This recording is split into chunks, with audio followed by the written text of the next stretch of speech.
que es médico.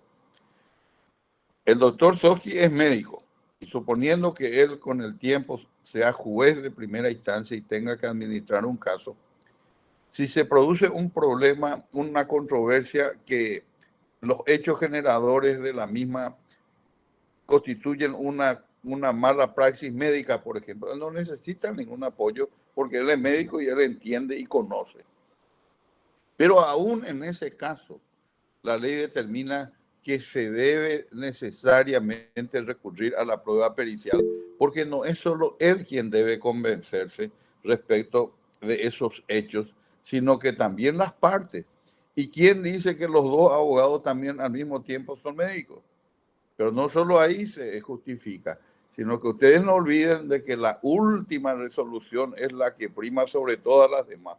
Vale decir, si es que nosotros quisiéramos prescindir de la pericia médica, necesitamos que los tres camaristas también sean médicos y también los tres ministros de la Corte Suprema de Justicia. Recién en una situación como esa, que es muy improbable que ocurra, entonces no sería necesaria la prueba pericial. Pero repito, aunque el juez sea un perito en la materia, lo mismo él debe recurrir a la prueba pericial si las partes lo solicitan o si la ley le impone o si por su propio criterio también determina que así corresponde. Bueno, vamos a ver nosotros que el perito de alguna manera tiene que ser comparado con otro personaje que actúa en la prueba. Y vamos a compararlo con el testigo. Vamos a ver cuáles son las diferencias que se advierten en cuanto al perito y en cuanto al testigo. En primer lugar, dijimos que el perito es un auxiliar de la justicia. Y el testigo no es un auxiliar de la justicia. Es una persona cualquiera, un ciudadano cualquiera mayor de 14 años de edad que percibió un hecho y que va y relata ante el juez lo que percibió. En cambio, el otro tiene que ser una persona capaz, ¿verdad? Y además idónea en la materia. En segundo lugar, para actuar como perito es necesario estar inscrito en la matrícula de peritos. En cambio, el testigo no está matriculado. Repito, es cualquier persona, cualquier ciudadano. En tercer lugar, el perito tiene derecho a percibir honorarios. En cambio, el testigo no percibe honorarios. Y por último, en cuanto a lo que entrega y apoya a la causa, el perito lo que entrega es una opinión fundada en la especialidad del conocimiento que él posee. En cambio, el perito lo que produce es un relato objetivo respecto de los hechos que percibió a través de sus sentidos. De manera que no podríamos confundir jamás a un perito con un testigo. Y eso es importante que se descarten siempre ambos medios de prueba. Bueno, ¿cuál es el objeto que se persigue a través de la prueba pericial? Primero, el esclarecimiento de los hechos. ¿Por qué? Porque nosotros bien sabemos que en toda controversia hay hechos y hay derechos. El derecho no puede ser peritado, solamente los hechos, la constatación de los hechos. ¿Y en qué puede versar este dictamen pericial? Primero, sobre la opinión o juicio que el perito hace acerca del mismo, de sus causas y conclusiones, efectos, etc. Así, por ejemplo, cuando estamos ante un documento que se considera falso, él va a hacer el examen correspondiente de ese documento y en función a sus conocimientos, él va a producir un dictamen o una opinión respecto de si ese documento es falso o no. O, por ejemplo, para determinar la causa de un siniestro. O, por ejemplo, el grado de incapacidad producido por una lesión. Ustedes saben que siempre va a haber una opinión, pero no una seguridad total. Y lo otro, el otro tema sobre el cual puede versar la pericia es la comprobación, o sea, la demostración irrefutable de un hecho que requiera una actividad técnica, como por ejemplo los peritos cuando presentan un dictamen respecto de la dimensión de un terreno. No puede un perito decir que el terreno mide una cantidad determinada y otro diferente. En segundo lugar, cuando, por ejemplo, está produciendo un dictamen sobre ADN.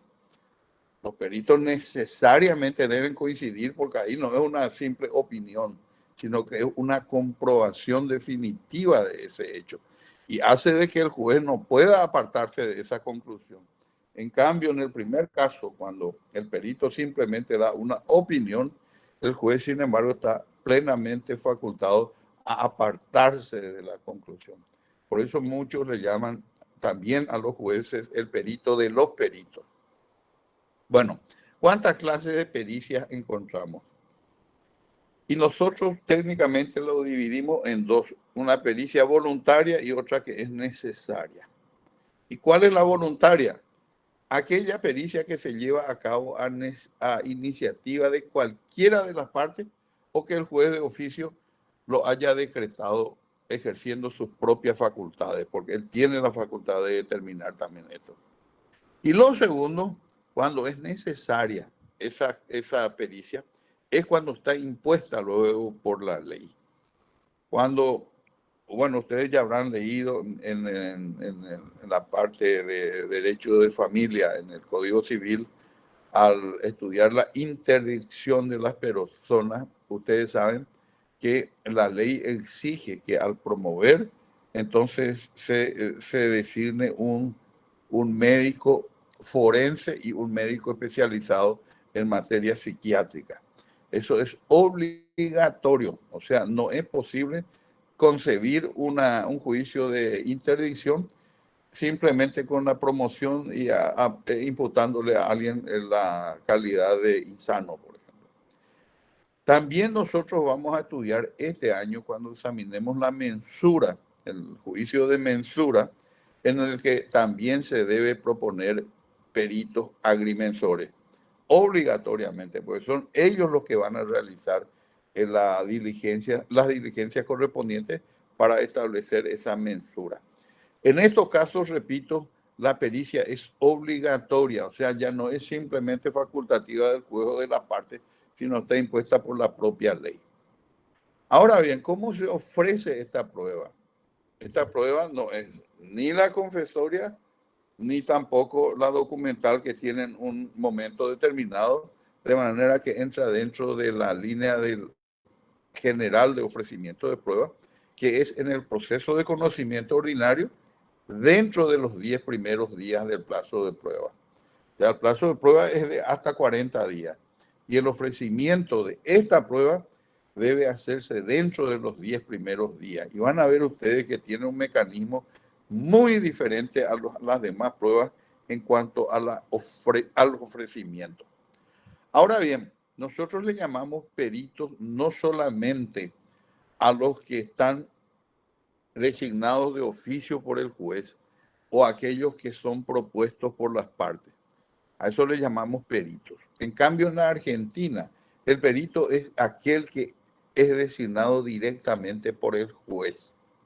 Y las partes, cuando proponen, lo que proponen no es peritos, sino consultores técnicos,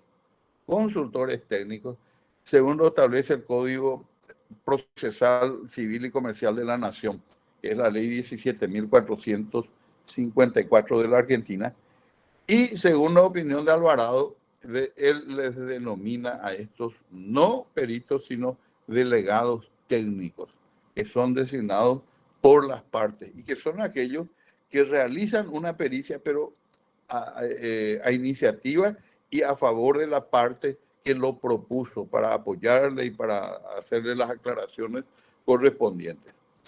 Pero en nuestro país, repito, a todos se le llaman peritos. Lo único que unos son designados por el juez y otros son propuestos por las partes.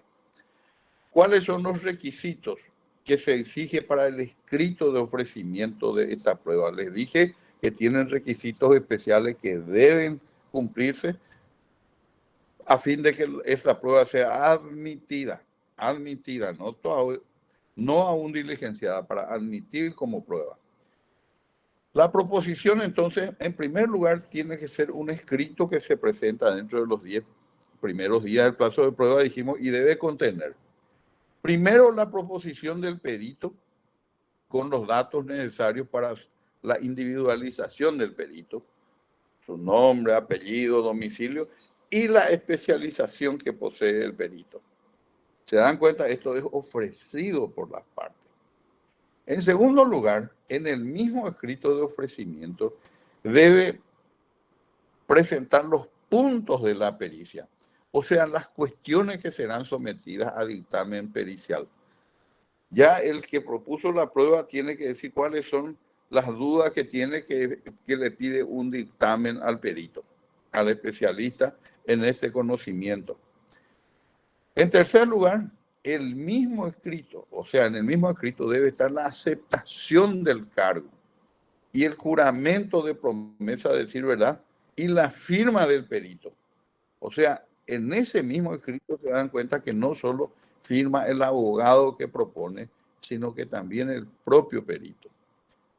¿Y por qué todo esto es importante? Porque si ese escrito no reúne todos estos requisitos, el juez debe rechazar esa prueba. De manera que esto es muy importante saberlo. Y vamos a ver también que el plazo para la producción del dictamen no es igual al plazo de los 40 días que tenemos. ¿Por qué? Porque todo esto van a ver ustedes que el juez le va a dar un trámite a esta proposición y recién después de cierto tiempo va a admitir o no esa prueba. En segundo lugar, hay que tener en cuenta que la idoneidad es el requisito esencial. Y en este sentido tenemos que entender como, y en el concepto de idoneidad, la suficiencia o la aptitud para desempeñar o una función o una profesión o un oficio o un arte.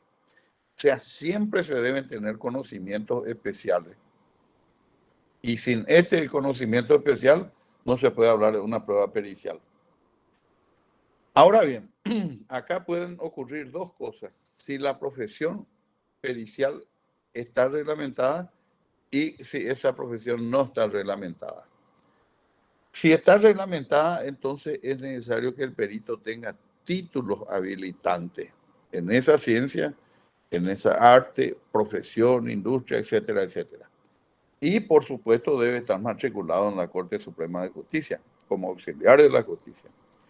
Y si no está reglamentado, como por ejemplo sería el caso de un intérprete o de un traductor en un lugar alejado, por ejemplo, de la capital de Asunción, vamos a suponer allá por Fuerte Olimpo, por ahí se requiere un perito traductor, ¿verdad? Y entonces se recurre a una persona idónea o práctica ahí que mora en el lugar y el juez está autorizado a designarlo. Pero, en definitiva, cuando la profesión está reglamentada, como está la médica, está la profesión contable, está reglamentada la ingeniería, la química, etcétera, entonces, lógicamente, se tiene que tener título habilitante. ¿Cómo se organiza la prueba?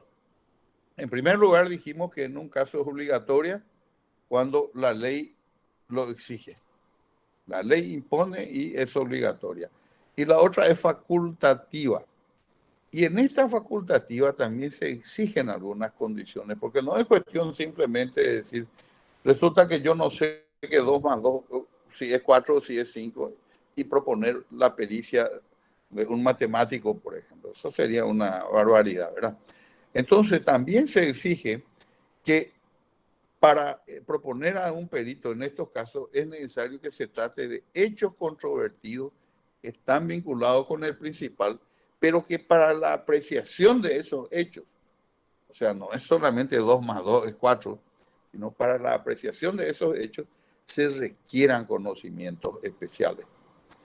Y repito, no solamente debe un dictamen pericial servirle al juez, sino que muy especialmente a los representantes de las partes, porque en un lenguaje claro, en un lenguaje comprensivo, ellos presentan su dictamen que vamos a ver un poco más tarde.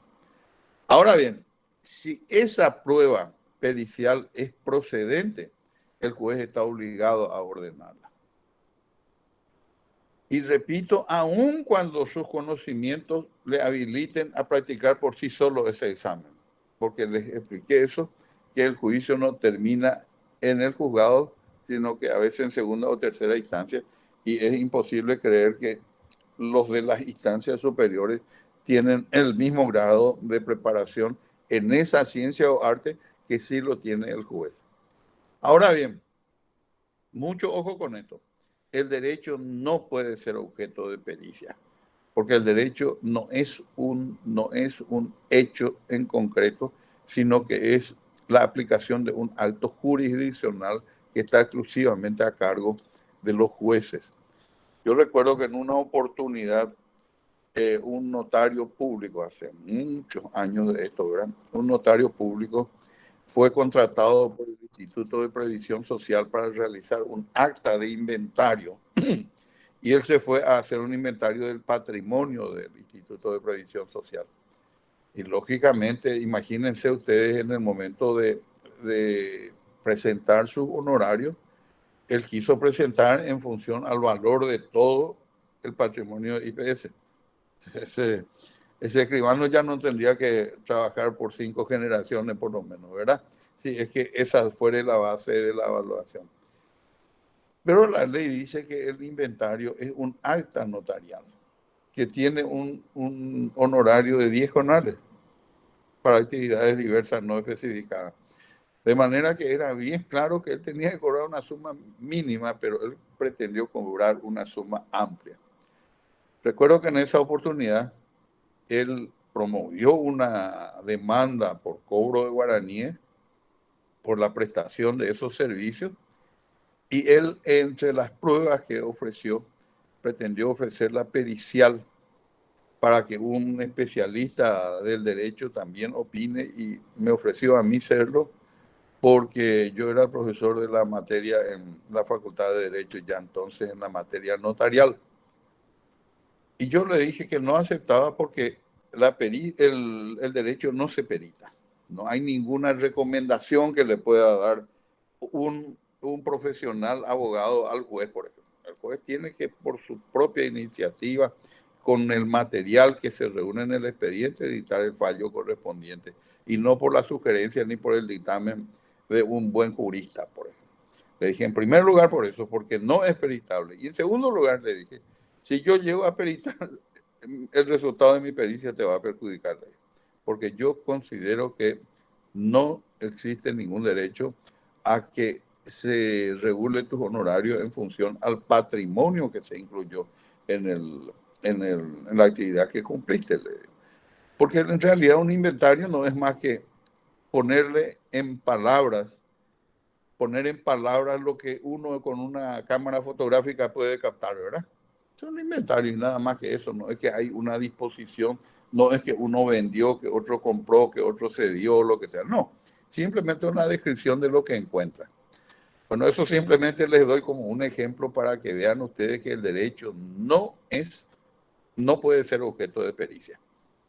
Ahora bien, dijimos que el que propone presenta ese escrito.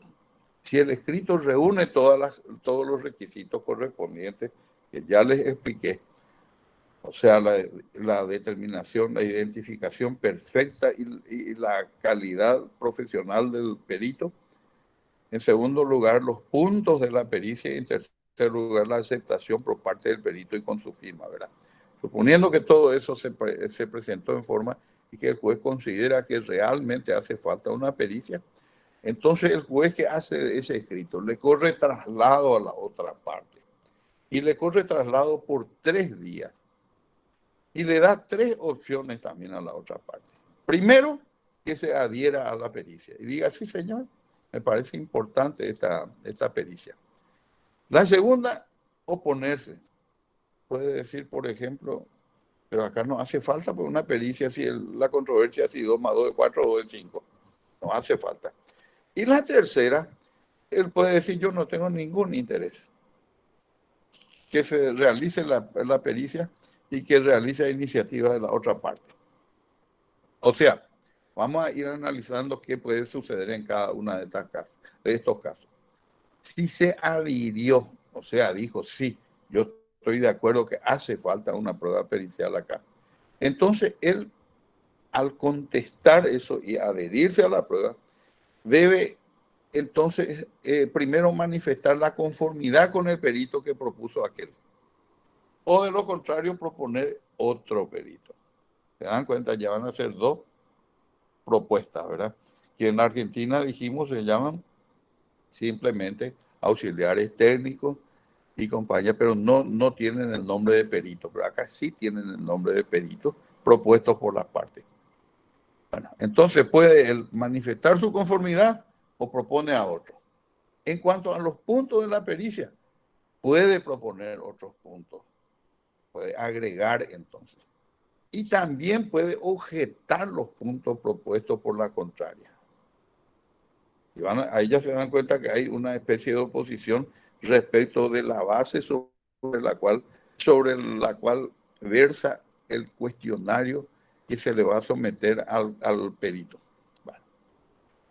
Ahora bien, cuando este contestó, de ese escrito de contestación se le corre el traslado otra vez al proponente inicial por 3 días también. ¿Para qué? Para que se pronuncie sobre los puntos propuestos por este segundo, por quien nos ofreció inicialmente la prueba. ¿Me explico, verdad? Y lo segundo, para que manifieste su conformidad, por ejemplo, con el perito que ofreció este segundo. Les pongo el ejemplo. Si yo en el primer escrito que propuse, que presenté y propuse, ofrecí la prueba pericial, le propuse al perito Pedro. Y el otro al contestar le propuso a María. Entonces, cuando me vuelvo a correr traslado a mí, yo puedo decir, sí, estoy de acuerdo con María, entonces ya lo excluimos a Pedro. Ya lo excluimos a Pedro y van a ver qué importante es esto. Ahora bien, si por casualidad, al contestar el traslado, aquel a quien se le corrió la propuesta inicial, ¿verdad?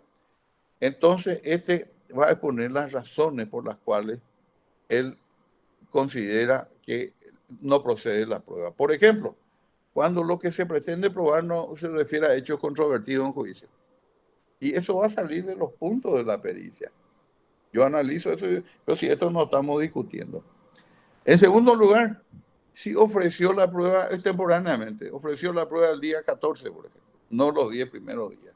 Yo me opongo. La tercera, cuando me doy cuenta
en primer lugar, el juez en esa misma resolución va a aprobar los puntos de la pericia. Él va a analizar, va a examinar si hubo acuerdo, etcétera, etcétera, si hay oposición, y él va a establecer definitivamente los puntos de la pericia. Incluso tiene potestad de agregar más puntos.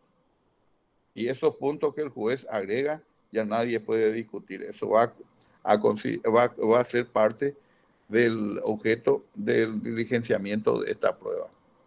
Y por último, y esto es lo más importante tal vez, va a señalar un plazo dentro del cual deben expedirse los peritos.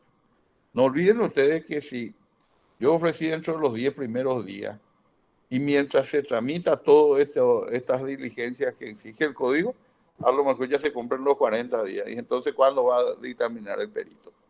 El perito va a dictaminar en el plazo que el juez fije en esta resolución. Y si él no fijó expresamente, entonces él debe presentar el dictamen en 20 días.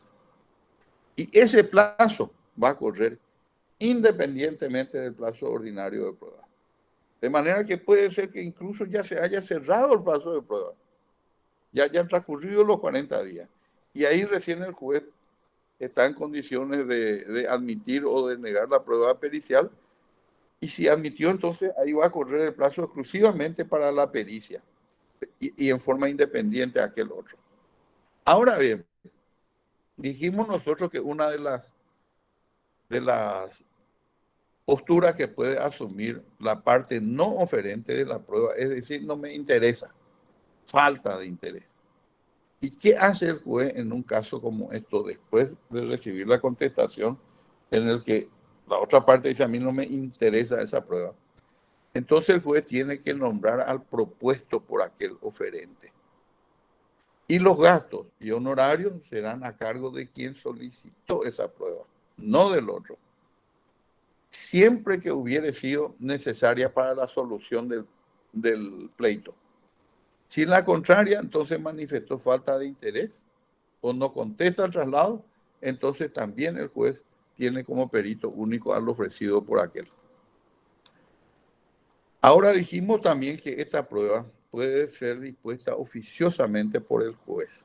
O sea, el de oficio designa y puede designar 1 o 3 peritos. Ahí ya no le va a decir a cada uno, propónganme uno, sino que él ya designa 1 o 3 según el grado de complejidad de la materia sobre la cual va a recaer el dictamen pericial. Ahora bien, pueden o no ser recusados los peritos. Y ustedes se dan cuenta que dijimos que hay algunos nombrados de oficio y otros que son nombrados a propuesta de las partes, ¿verdad? Los que son nombrados de oficio pueden ser recusados por justa causa hasta 3 días después de notificado el nombramiento. Y al recusarle, debe ofrecer ya las pruebas por las causales, para demostrar las causales por las cuales se le recusa al perito. Y los ofrecidos por las partes, sea su elección, ¿verdad? O cuya existencia se hubiere conocido con posterioridad. Vamos a poner, por ejemplo, que se propone, yo le propongo al perito Pedro, dije, ¿verdad? Y el juez le nombró, entre los peritos le nombró a Pedro, y a iniciativa mía. Y resulta que antes del dictamen Pedro se casa con la demandada, por ejemplo.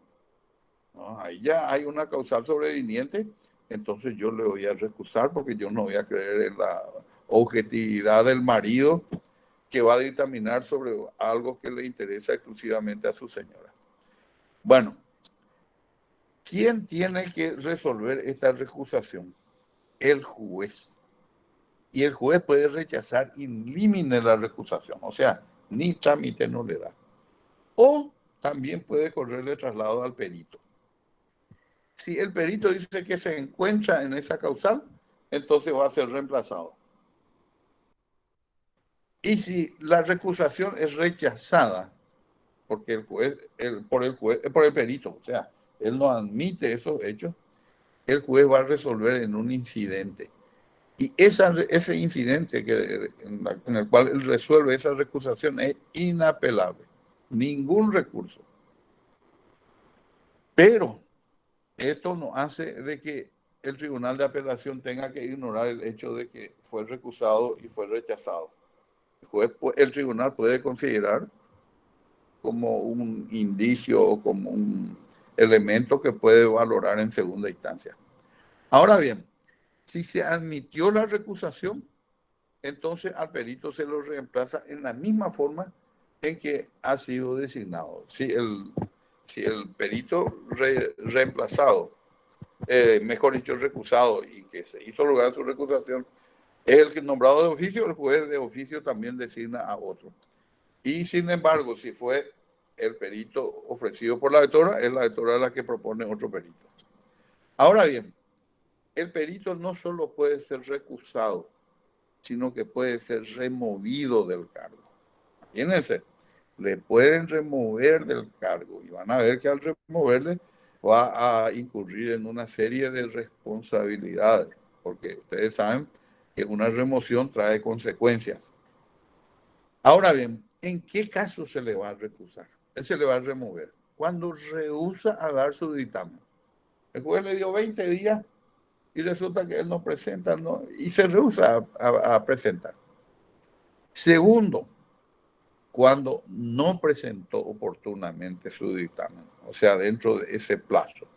En el primero era él no se avenía a presentar, y el segundo, sin embargo, él no presentar dentro de ese plazo que puede ser máximo de 20 días, dijimos. Y tercero, puede ser removido cuando él renuncia sin motivo atendible. Se dan cuenta que ya no es fácil, una vez que uno asumió el rol de perito, simplemente desentenderse del juicio, porque si se renuncia debe ser por causal y por un motivo bien atendible, no por cualquier cosa, porque ustedes se imaginan toda la tramitación que se tuvo que recorrer a los efectos de designarle al perito, y resulta que viene el designado después de mucho tiempo, renuncia y tiene que volver a provocar la integración otra vez del tribunal pericial. ¿Qué hace el juez cuando se le remueve? Le nombra a otro en su lugar y le puede condenar al perito a pagar todos los gastos de las diligencias frustradas. Le puede condenar también al pago de daños y perjuicios, y también pierde el derecho a percibir honorarios. Ustedes no olviden que una de las características de la prueba pericial es que el perito puede percibir honorarios. Acá pierde ese derecho. Ahora, ¿cómo se realiza esta diligencia, esta pericia? En primer lugar, el juez, los peritos pueden practicar la diligencia por separado.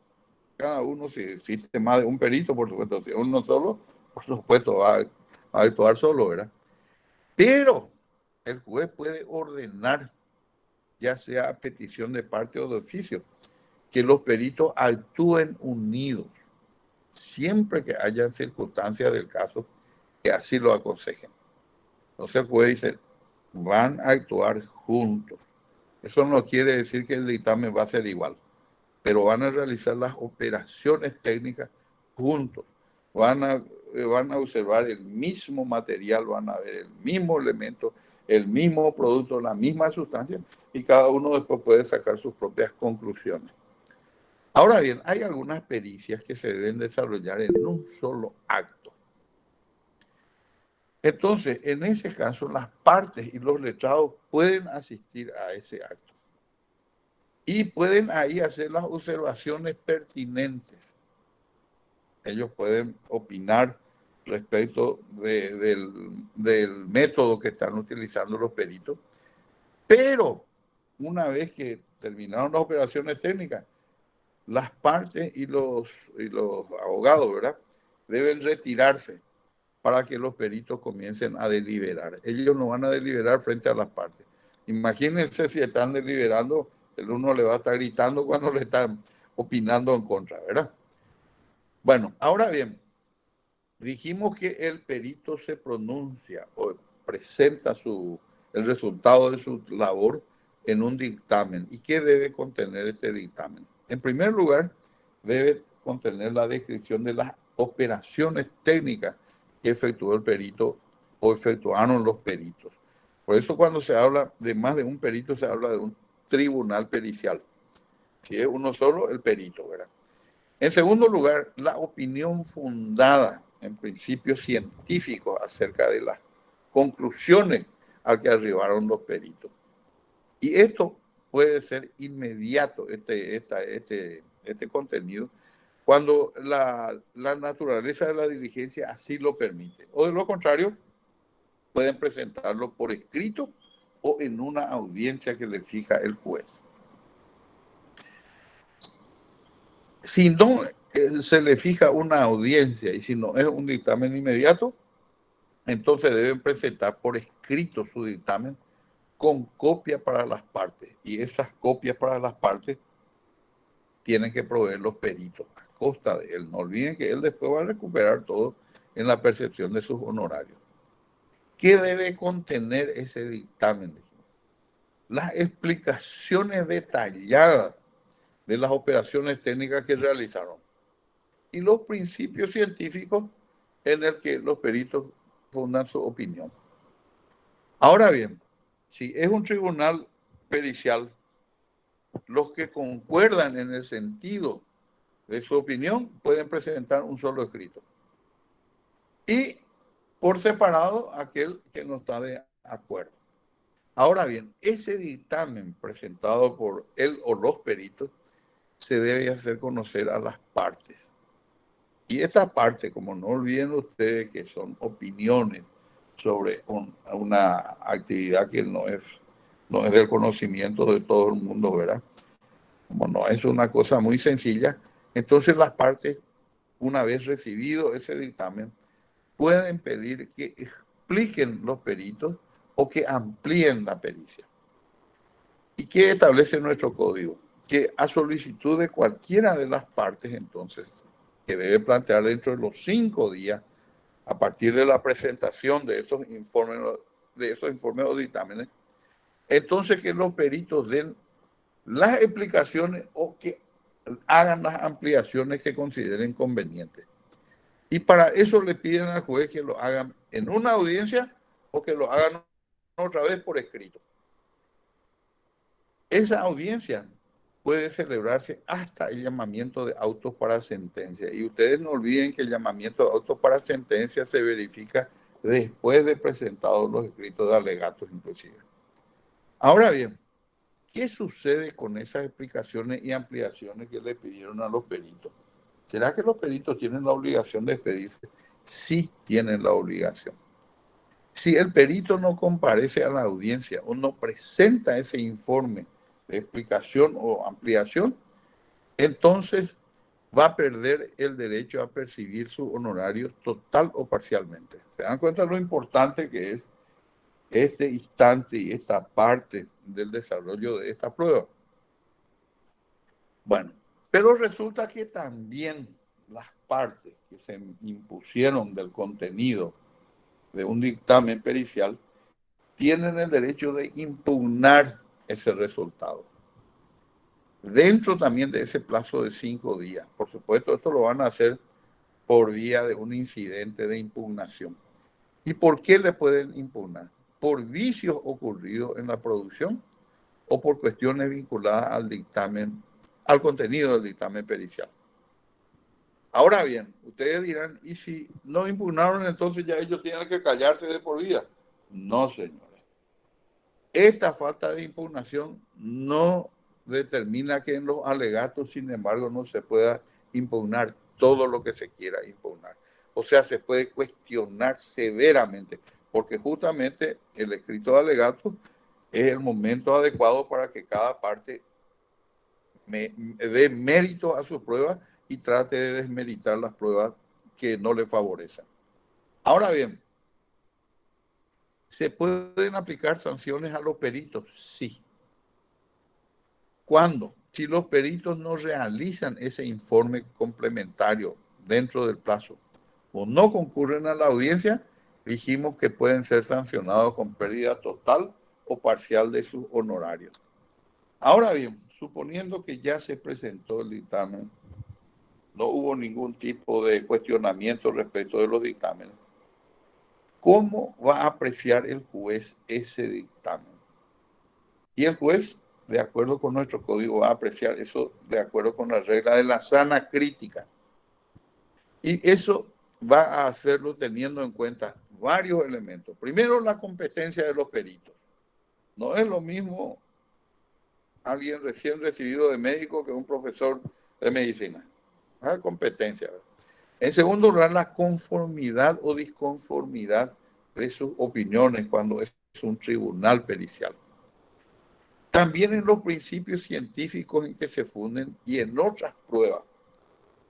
Ahora bien, yo les digo que en ese sentido, por ejemplo, yo no me explico cómo un juez podría, ante un dictamen pericial de 3 peritos médicos o bioquímicos que presentan un resultado de un análisis de ADN, apartarse del resultado. Es prácticamente imposible porque eso se basa en la ciencia y no en una simple opinión. Por eso hay que tener en cuenta que cuando se trata de elementos de convicción, él puede apartarse, pero cuando se trata de un medio probatorio de comprobación, que es el peritaje técnico, científico, no se puede separar el juez, porque el juez no tiene la capacidad, y van a darse cuenta ustedes de que cuando se trata de un peritaje de opinión, cada uno puede opinar de forma diferente, pero cuando es científico, no es posible que eso ocurra. Ahora bien, en clases anteriores habíamos hablado nosotros sobre lo que se conoce en el proceso como caducidad de la prueba, o sea, en la pérdida del derecho de la parte oferente a diligenciar una prueba por la ocurrencia de un acontecimiento objetivo que está comprobado en el juicio. Bueno, y en el caso de la prueba pericial, ¿cuándo se da esto? Cuando el perito solicita un anticipo, dinero, porque la pericia supone gasto, él solicita al juez un anticipo toda vez que corresponda por la índole de la pericia. Por ejemplo, para el ADN es una pericia costosa y el perito puede pedir ya un anticipo. El juez determina la cuantía y el oferente de esa prueba debe depositar ese importe en secretaría dentro del 5.º día. Y esa suma se le va a entregar al perito. La falta de ese depósito comporta el desistimiento de la prueba. ¿Se dan cuenta? Si ustedes van a ofrecer una prueba, tienen que consultarle a sus clientes. Decime una cosa, ¿estás en condiciones de solventar el costo de esto? Porque pueden pedirnos. Y si no estás en condiciones, entonces ya directamente no voy a ofrecer la prueba. Porque si el otro pide y no le depositamos lo que corresponde y lo que solicita, entonces van a declarar la caducidad de esa prueba, nos van a tener por desistido. Entonces ustedes se dan cuenta que acá los hechos objetivos que determinan la caducidad de la prueba son muy diferentes, por ejemplo, al caso de los testigos que dijimos que eran en varios casos, ¿verdad? En varias situaciones. Ahora bien, no solamente se recurre a la pericia como una diligencia de prueba que se desarrolla dentro de un marco establecido en el Código Procesal, sino que también a veces, y se puede recurrir a esto, y está autorizado por nuestro código, a apelar a informes científicos o técnicos. Informes, no dictamen, informes. ¿Cuándo se puede hacer esto? Cuando requiera operaciones o conocimientos de alta especialización. A petición de parte o de oficio, el juez puede solicitar informe a academias, a institutos, a entidades públicas o privadas de carácter científico o técnico. Vamos a suponer que en una cuestión médica, por ejemplo, se pida un informe científico a la cátedra de clínica médica. La cátedra de clínica médica va a pasar un informe de acuerdo al material que se le va a suministrar y de acuerdo a la opinión que ellos asuman, ¿verdad? Y esos son informes científicos o técnicos que también las partes pueden proponer y pueden diligenciar dentro del ámbito de la prueba pericial. Ahora bien, si esa entidad de quien procede ese informe científico o técnico es privada, esa entidad tiene derecho a percibir honorarios y también los gastos por los trabajos efectuados. Ambas cosas se le debe abonar. Ahora, si quien produce ese informe científico o técnico es una entidad pública, como por ejemplo sería la cátedra de medicina, que le digo que está solventado por el Estado, ¿verdad? solamente tiene derecho a cobrar los gastos en que haya incurrido, pero no el cobro de honorario. ¿Por qué?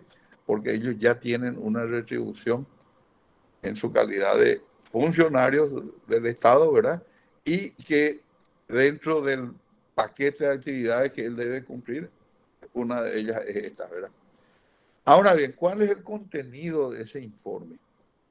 La opinión fundada del instituto. Por eso es una verdadera pericia que se incorpora en el expediente como si fuese un informe. Ahora bien, los gastos y honorarios, ¿cómo se asumen? Los peritos propuestos por los litigantes deben ser pagados por ellos.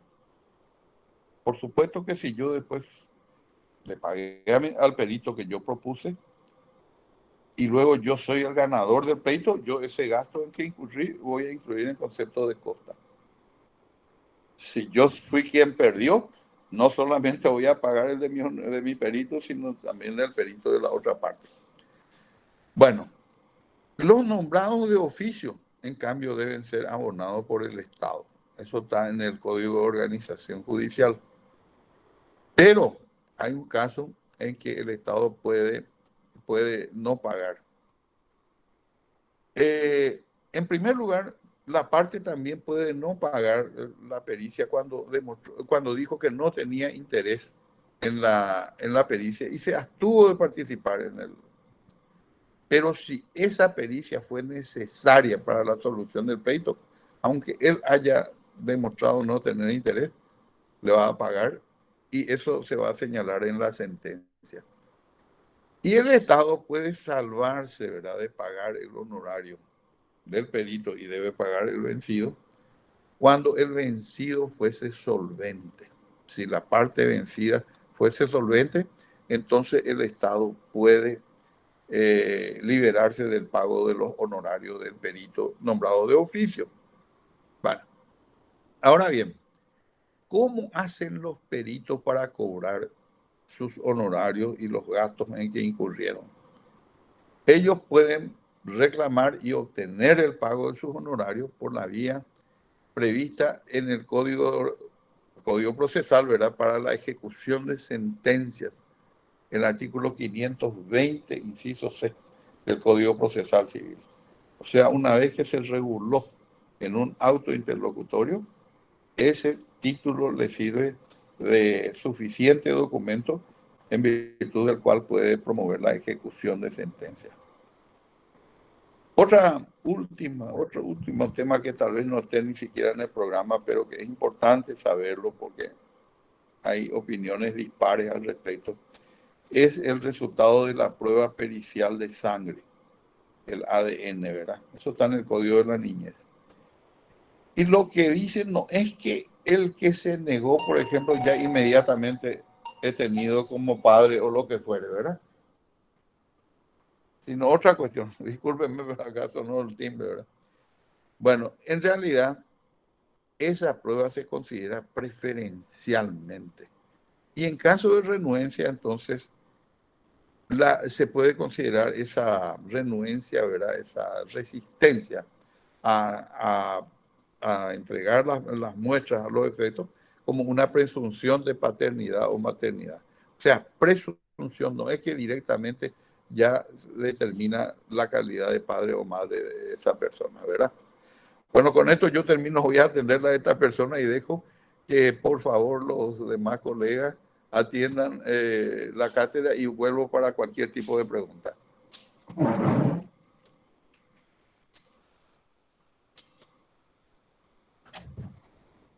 ¿Qué hay?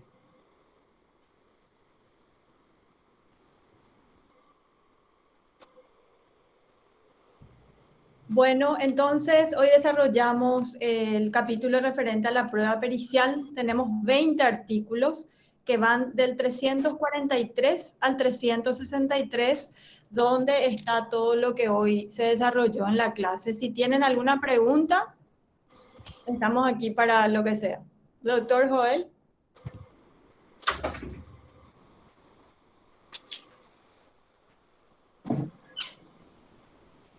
Le escucho, doctor Joel. Ah. No se escucha.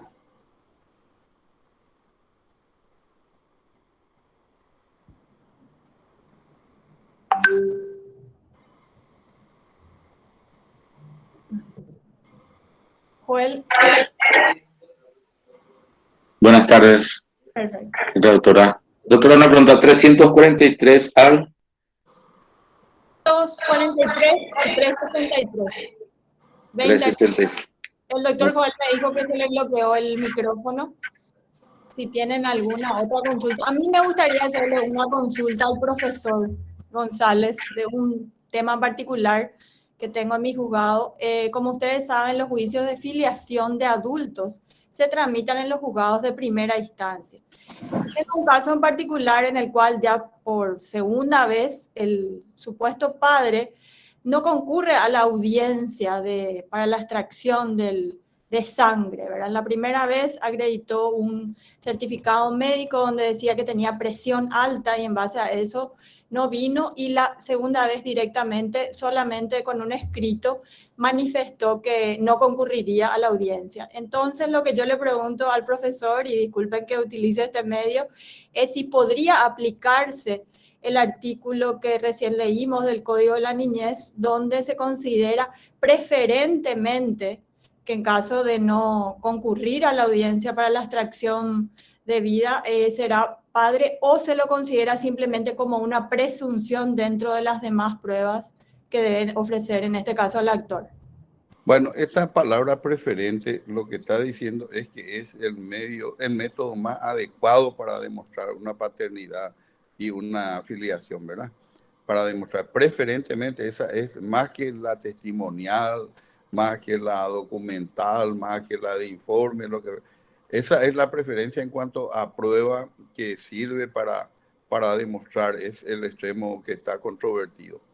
Pero la renuencia lo único que crea es una presunción. Y ustedes no olviden que la presunción lo que hace es trasladar la prueba en contrario. La prueba en contrario, ¿verdad? O sea, le exime de la obligación a aquel que se apoya en una presunción. La prueba de presunciones creo que ya estudiamos desde luego cuando estudiamos la parte de pruebas en general. Y dijimos que para que existan presunciones deben existir como base los indicios, ¿verdad? Los indicios sí son hechos conocidos. Y a partir de esos hechos conocidos, el juez trae un hecho que es desconocido. Y en este caso, el hecho desconocido es si es o no es padre, ¿verdad? Pero lo que yo repito es que no con esa prueba, simplemente con esa presunción, ya por el hecho de que el otro se haya negado a proveer la muestra de sangre, ¿verdad? De que por ese hecho ya directamente se le deba condenar. Se crea una presunción simplemente, pero generalmente los que trabajan en el ámbito de la niñez y de la adolescencia, dice, si no viene, entonces ya está frito. Dice, no es tanto como ellos dicen, ¿verdad? Pero siembran ese ambiente, ¿verdad? Y ya prácticamente todos respiramos el mismo aire. Así como ocurre con el caso de los trabajadores, que dicen que el crédito laboral es singularmente privilegiado y que prima sobre todo. Falso de toda falsedad. Pero eso en el ámbito laboral, sin embargo, se aplica de manera constante y permanente.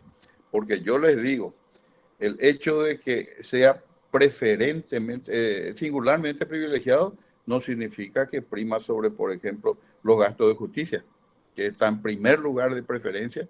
En segundo lugar están los impuestos, tasas, contribuciones, y allá por el cuarto lugar, por ahí está el crédito laboral. Pero eso, si se trata, por ejemplo, de una tercería promovida en el ámbito laboral, ellos ponen el crédito laboral como privilegiado por sobre todos los demás. Y después que no es todo el crédito laboral, sino los correspondientes a los 6 últimos meses nomás, las indemnizaciones correspondientes a los 6 últimos meses, no todo, pero ellos utilizan todo y eso está sembrado dentro de ese ámbito y no es posible así fácilmente eludir ese ambiente que ellos mismos se encargaron de crear.